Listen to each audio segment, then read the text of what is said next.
Selon une étude de l'IFOP, 72% des Françaises infidèles fréquentent les sites de rencontres. Au XVIIIe siècle, pour Jeanne Poisson, la future marquise de Pompadour, le site de rencontre, c'était la forêt. C'est un peu plus bucolique quand même.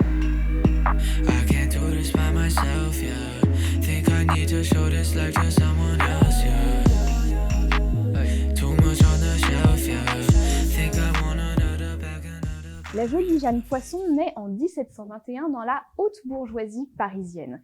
À 20 ans, elle est mariée avec le neveu de l'amant de sa mère, et comme tout ce petit monde constate qu'elle est très très belle, ils se disent que ça pourrait être intéressant de la placer à Versailles afin de faciliter leurs affaires. Mais pour ce faire, elle doit d'abord rencontrer le roi et elle va mettre en place un petit stratagème. Le roi a l'habitude d'aller chasser dans une forêt, alors à chaque fois qu'il y va, elle passe sur les sentiers en trombe, un jour habillée dans une robe rose dans un char bleu, et le lendemain habillée d'une robe bleue dans un char rose, et ainsi de suite. Alors évidemment, le roi remarque ce petit manège, et il demande à l'un de ses valets de lui présenter cette jeune femme. Et il s'avère que le valet en question, eh bien c'est précisément le cousin du mari de Jeanne. Quelques jours plus tard, un bal est organisé, Jeanne est invitée et elle va pouvoir passer la soirée entière avec le roi, et au petit matin, il la raccompagne chez elle. Alors, bien évidemment, lui, il va tomber sous le charme, mais ce qui est le plus amusant, c'est que Jeanne aussi, elle va tomber amoureuse du roi, alors qu'au départ, tout partait d'un stratagème. Très vite, il va lui demander de venir s'installer à Versailles, mais comme elle est roturière, il doit l'anoblir, et c'est là qu'elle devient la marquise de Pompadour. Et en tant que nouvelle favorite du roi, elle est obligée de rencontrer officiellement la reine Marie Lesinska.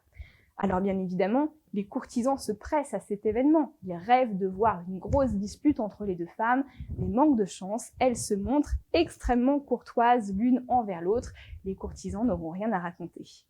Par contre, les filles du roi, les filles de France, la détestent et la surnomment « maman putain ». Mais peu importe, la Pompadour, elle, a à cœur de divertir le roi, c'est sa tâche principale.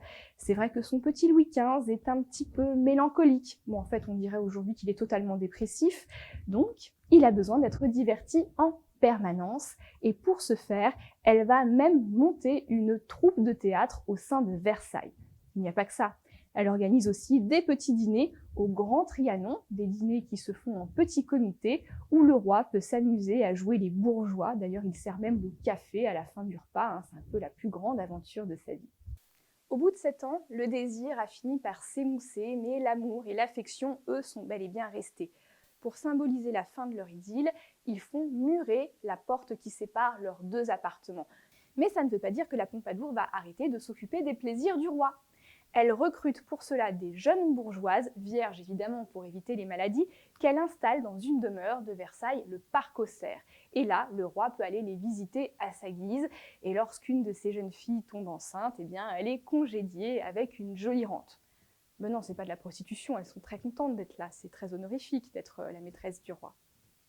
Et pendant ce temps, la Pompadour, elle peut commencer à s'occuper réellement de politique. Elle va devenir la femme la plus influente du royaume, à tel point qu'on va la surnommer la ministre en cotillon. Après 20 ans de bons et loyaux services à Versailles, la Pompadour s'éteint à l'âge de 43 ans. Par affection, Louis XV va lui permettre de mourir au château, ce qui est normalement un privilège réservé à la famille royale. Alors pour une histoire d'infidélité qui avait commencé par intérêt, on peut dire qu'elle s'est terminée comme une grande et belle histoire d'amour.